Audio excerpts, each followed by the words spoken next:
Presentouse no Pazo de San Marcos a mostra de maquinaria e mercado de oficios que se celebrará no Corgo do 1 ao 3 de agosto. Organizada pola Asociación Os Cinco Ríos, a Deputación apoia con 3.500 euros esta cita, na que se exhibirá o traballo de profesionais da artesanía, combinando tradición, cultura e emprendemento no medio rural.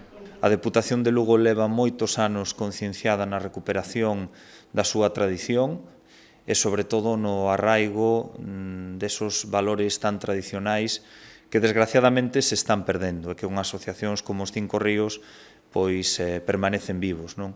Esa tradición achegala ás novas xeracións é importante, creo que é un paso intelixente, ademais, se falamos de defender o rural, como di o presidente moitas veces que o rural non pode quedar baleiro, pois precisamente necesitamos actividades, necesitamos asociacións. Esta asociación ben creada desde 2019 e logo despois veu a pandemia, tivemos que facer aí un intervalo, pero despois reiniciamos outra vez e levamos este mercado de oficios 4 anos.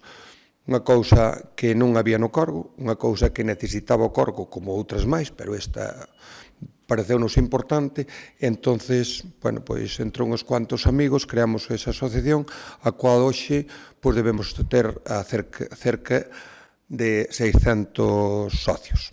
Segundo se sinalou na presentación, ademais de artesanía, haberá maquinaria, concentracións de motos e vehículos clásicos, xogos tradicionais, actividades para os máis pequenos ou música. Na parte gastronómica, o venres, pola noite, pancetada gratuita. O sábado, comida popular e o domingo, degustación de balde de cordeiro á grella.